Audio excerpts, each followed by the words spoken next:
On the darkest morning of November 23, 1944, as Allied forces pushed deeper into Nazi Germany, an extraordinary mystery unfolded in the gray skies over Belgium that defied all logic and military understanding. A massive 35,000-pound Boeing B-17 Flying Fortress bomber, its landing gear extended and 4 engines droning steadily, descended from the storm clouds toward a Royal Air Force anti-aircraft battery stationed near Kortenberg, Belgium. The soldiers on the ground, watching through their binoculars as the legendary Flying Fortress approached, had no way of knowing they were about to witness one of World War II's most chilling aviation mysteries. This was no ordinary emergency landing, but rather the arrival of what would become known as the Phantom Fortress, a crewless bomber that had somehow flown itself hundreds of miles through enemy territory and was now attempting to land without a single soul aboard. The soldiers manning the anti-aircraft position braced themselves as the massive bomber came down fast and hard, its approach completely uncontrolled. The aircraft struck the earth with tremendous force, causing one wingtip to slam into the ground and snapping off an outboard propeller. But while 3 engines continued their haunting drone, something was terrifyingly wrong. For over 15 minutes, the ground crew waited for the bomber's 10-man crew to emerge from what should have been a catastrophic crash landing. When no one appeared, Major John V. Crisp cautiously approached the silent aircraft, expecting to find wounded or dead airmen inside the Flying Fortress. What he discovered instead would haunt military investigators for decades. The bomber was completely empty. Not a single crew member remained aboard the aircraft that had just executed an impossible journey across Nazi-occupied Europe. Every parachute hung neatly in its rack, untouched and perfectly folded, indicating that the crew had not used them to escape the aircraft. On the navigator's table, investigators found half-eaten chocolate bars and personal items suggesting the crew had abandoned the bomber suddenly. Most mysteriously, a cryptic note was discovered reading simply, "Bad flak," the only clue to what had driven the airmen from their Flying Fortress.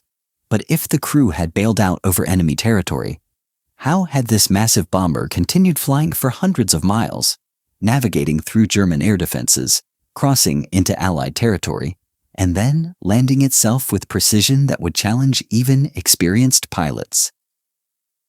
To understand the terrifying implications of the Phantom Fortress incident, we must first explore the legendary aircraft that made this impossible event possible. The Boeing B-17 Flying Fortress emerged from the ambitious minds of Boeing engineers in the early 1930s, when the United States Army Air Corps desperately needed a revolutionary bomber to replace aging aircraft like the Martin B-10. Boeing, gambling their company's future on their own financing, began developing what would become their Model 299, combining cutting-edge elements from their experimental XB-15 bomber and their successful Model 247 transport aircraft. The result was a 4-engine, low-wing monoplane bomber that would redefine aerial warfare forever. On July 28, 1935, Boeing Chief Test Pilot Leslie Tower took the controls of the prototype Model 299. For its maiden flight, just 1 day earlier, a Seattle Times reporter named Richard Williams, observing the proliferation of machine guns bristling from the aircraft's fuselage, had coined the nickname that would become legendary, describing it as a 15-ton flying fortress in a photograph caption. Boeing immediately recognized the marketing value of this dramatic name and quickly trademarked Flying Fortress, creating one of the most recognizable aircraft brands in aviation history. But the Model 299's impressive debut would soon be marred by tragedy that would forever change aviation safety protocols. During the Army Air Corps fly-off competition, the Boeing prototype demonstrated superior performance against twin-engine competitors from Douglas and Martin, achieving an average ground speed of 252 miles per hour or 406 kilometers per hour during its flight from Seattle to Wright Field. However, on October 31, 1935, disaster struck during a demonstration flight when the Model 299 crashed at Wright Field, killing Leslie Tower, an Army Air Corps test pilot, Major Ployer Peter Hill. The crash investigation revealed that the accident occurred because critical flight controls had been left locked during takeoff, a mistake that led to the development of modern pre-flight checklists that are still used by pilots today. Though Boeing lost the initial contract to Douglas, the Army Air Corps recognized the Flying Fortress's potential and ordered 13 YB-17 aircraft for further evaluation. As war clouds gathered over Europe in the late 1930s, the B-17 underwent rapid development and improvement. The aircraft evolved from the original YB-17 through multiple variants, each incorporating lessons learned from combat experience and technological advances. By 1941, the Flying Fortress had grown into a formidable weapon of war, featuring a crew of 10 men, a maximum bomb load of 6,000 pounds or approximately 2,720 kilograms, and a defensive armament that would grow to 1350 caliber M2 Browning machine guns. These weapons were positioned in 9 different stations throughout the aircraft, creating what military strategists believed would be an impenetrable defensive barrier against enemy fighters. The Flying Fortress earned its fearsome reputation through its innovative defensive design. Enemy aircraft approaching from the front faced 2 guns in the chin turret, plus 1 gun in each cheek blister. The flanks were protected by waist guns and 2 guns in a ball turret mounted beneath the aircraft, while attackers from above encountered another 2-gun turret on top of the fuselage, plus a gun in the radio compartment. Perhaps most intimidating was the tail gunner position, where 250 caliber machine guns created a deadly field of fire for any enemy fighter attempting to attack from behind. This defensive philosophy was based on the theory that bomber formations could fight their way to targets without fighter escort, a concept that would prove both revolutionary and tragically flawed.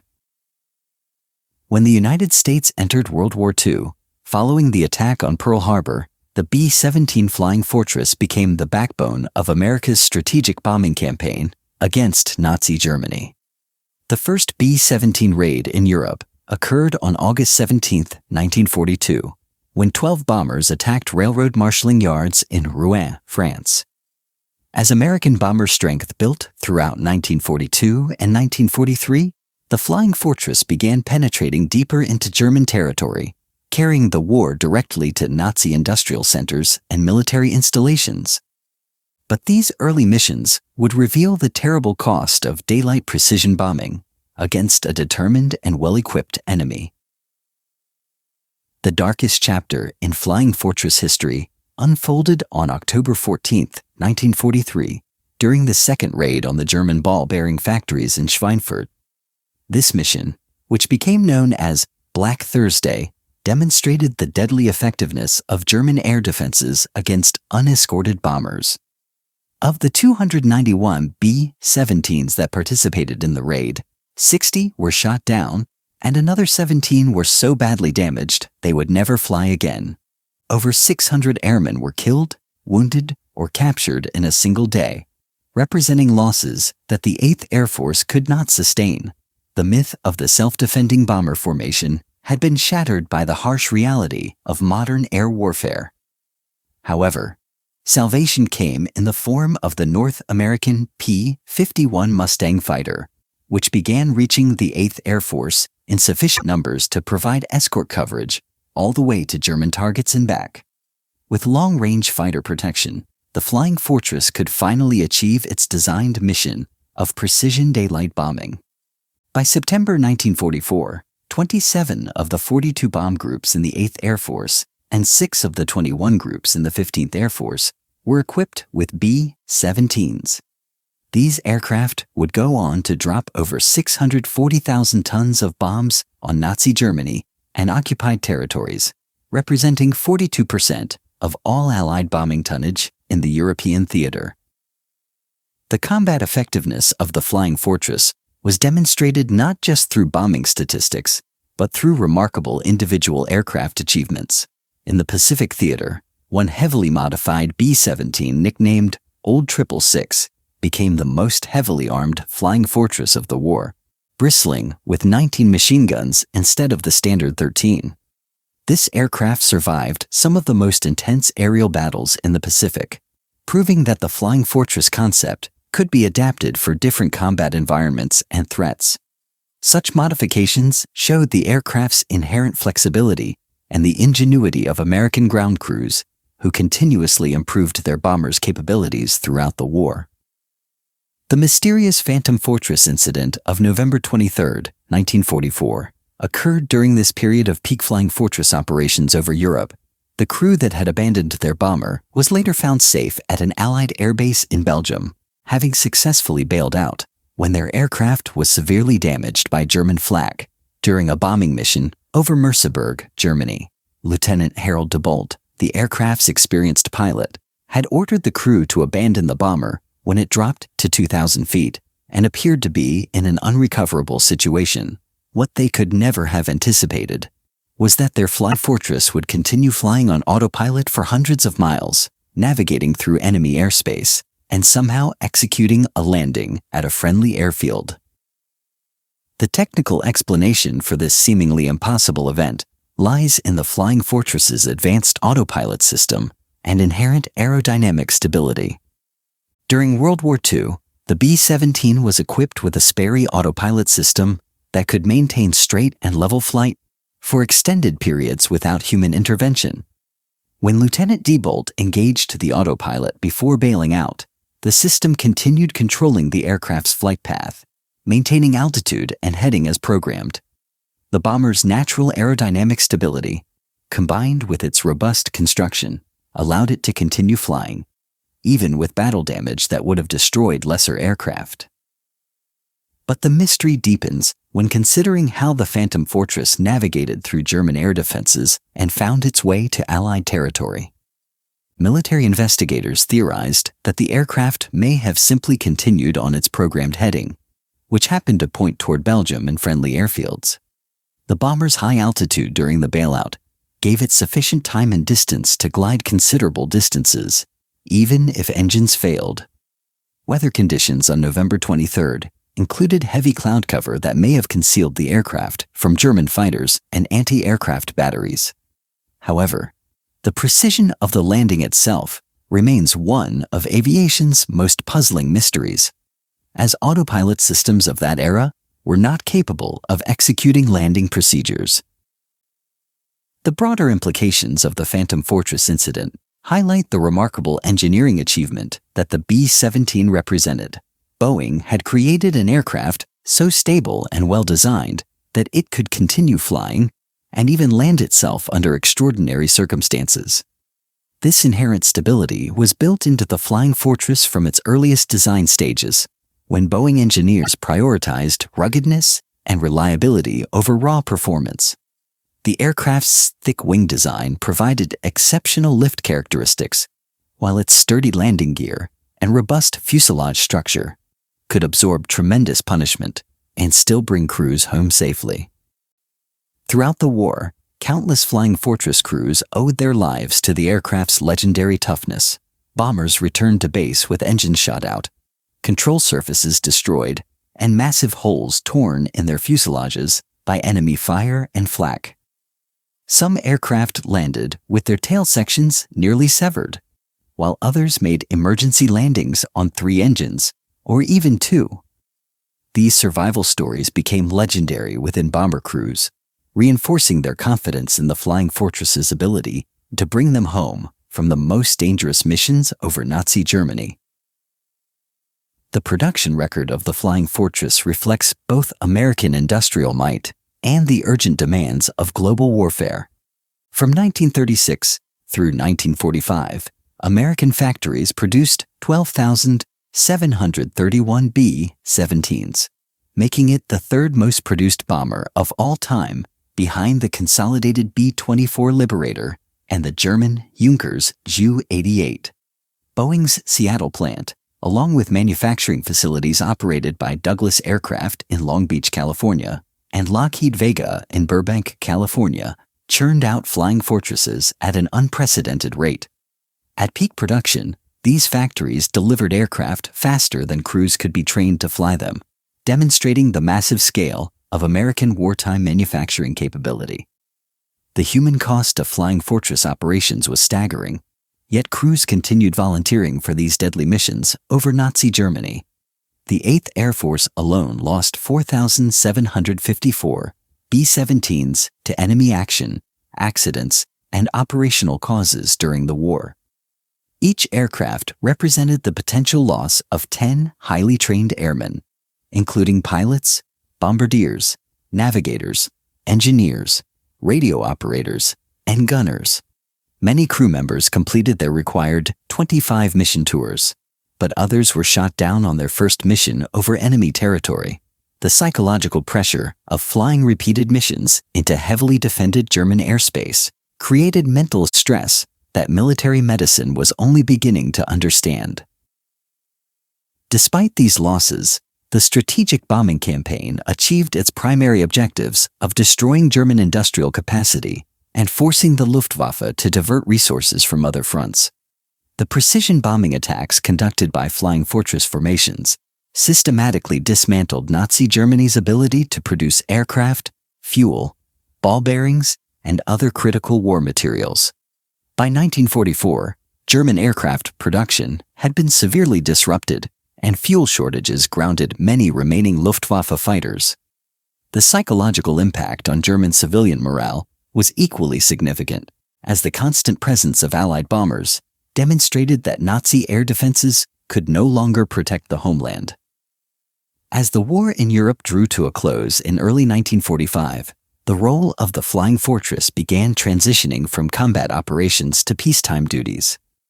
The last heavy bombing mission in Europe occurred on April 27, 1945, just days before Germany's surrender. By this time, aircraft losses had dropped so dramatically that replacement bombers were no longer needed, and bomb groups began reducing their aircraft strength in preparation for the war's end. Many flying fortresses were immediately retired from combat service, while others were prepared for potential deployment to the Pacific Theater for operations against Japan. The Japanese surrender in August 1945 ended the war before most B-17s could be redeployed to the Pacific, leaving the Army Air Forces with thousands of surplus bombers. The majority of these aircraft were quickly declared surplus and sold for scrap metal, their valuable aluminum being recycled for peacetime manufacturing. However, significant numbers of flying fortresses were converted for civilian and military roles that would extend their service lives for many years. These second career applications demonstrated the aircraft's versatility beyond its original bombing mission. One of the most important post-war roles for the Flying Fortress was air-sea rescue operations. The United States Air Force Air Rescue Service converted approximately 130 B-17s to carry airborne lifeboats for rescuing downed airmen and shipwreck survivors. These aircraft, designated SB-17G, had lifeboats suspended beneath their fuselages that could be dropped by parachute to survivors in the water. The Coast Guard also acquired 18 B-17s, designated PB-1G, for search and rescue missions along American coastlines. These aircraft served faithfully from 1945 through 1959, when the last Coast Guard Flying Fortress completed its final flight on October 14, 1959. The SB-17 rescue aircraft participated in some of the most dramatic peacetime rescues in aviation history. During the Korean War, these aircraft searched for survivors of transport crashes and combat aircraft shot down over enemy territory. One particularly notable incident occurred on January 19, 1952, when an SB-17G, designated Old 746, was dispatched to search for survivors of a military air transport service DC-4 that had crashed near Sandspit, British Columbia. Tragically, the rescue aircraft itself crashed in the Olympic Mountains during the search mission, demonstrating that peacetime flying could be just as dangerous as wartime combat operations. Other flying fortresses found new lives as VIP transports, carrying military and government officials on diplomatic missions around the world. Some were converted for photographic reconnaissance, using their spacious bomb bays to house large camera systems for mapping and intelligence gathering. The aircraft's high altitude capability and long range made it ideal for these specialized missions, while its stable flight characteristics provided the steady platform needed for accurate aerial photography. Even the famous Norden bombsight, which had guided Flying Fortress bombing missions over Nazi Germany, was retained in some photo reconnaissance aircraft to precisely target camera operations. The legacy of the Flying Fortress extends far beyond its military service record to encompass its cultural impact on American society and aviation history. For many Americans, the B-17 became the iconic symbol of their nation's industrial might and technological superiority during World War II. Hollywood movies, television shows, and countless books have immortalized the Flying Fortress and its crews, ensuring that their story remains part of American cultural memory. Museums around the world display restored B-17s, while a few remaining airworthy aircraft continue flying at air shows, allowing new generations to experience the sight and sound of these legendary bombers. The engineering innovations developed for the Flying Fortress influenced civilian aviation for decades after the war.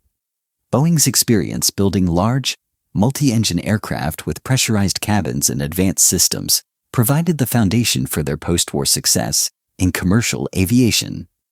Technologies first proven on the B-17 found their way into civilian airliners, including improved landing gear systems, navigation equipment, and flight control mechanisms. The company's reputation for building reliable, safe aircraft, established through Flying Fortress operations, became a cornerstone of their commercial aviation business. Perhaps most importantly, the Flying Fortress demonstrated that strategic bombing could achieve decisive military results when properly executed with adequate resources and support. The lessons learned from early bombing failures led to improved tactics, better fighter escort procedures, and more effective target selection. These principles would influence air power doctrine for generations, establishing strategic bombing as a fundamental component of modern military strategy. The courage and sacrifice of Flying Fortress crews proved that airmen could sustain enormous casualties while continuing their missions, setting standards of dedication that inspired future generations of military aviators.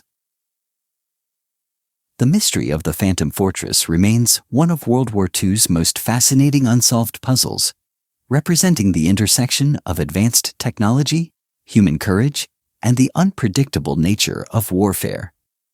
While we may never fully understand how this crewless bomber navigated hundreds of miles through enemy territory and executed its own landing, the incident perfectly captures the legendary nature of the Flying Fortress itself. Here was an aircraft so well designed, so inherently stable, and so remarkably constructed that it could continue flying and landing even without human control. Today, as we reflect on the extraordinary story of the Boeing B-17 Flying Fortress, we remember not just the technical achievements and combat records, but the young men who flew these aircraft into the most dangerous skies of World War II. From the engineers who designed the Flying Fortress in Boeing's Seattle factories, to the crews who flew it over Nazi Germany, from the ground crews who maintained it under impossible conditions, to the rescue pilots who used it to save lives after the war, the B-17 represents the best of American ingenuity, courage, and determination. The Phantom Fortress incident serves as a lasting reminder that even in war's darkest moments, sometimes the extraordinary becomes possible, and legends are born from the intersection of human courage and remarkable machines. The B-17 represents the best of American ingenuity, courage, and determination. The Phantom Fortress incident serves as a lasting reminder that even in war's darkest moments, sometimes the extraordinary becomes possible, and legends are born from the intersection of human courage and remarkable machines.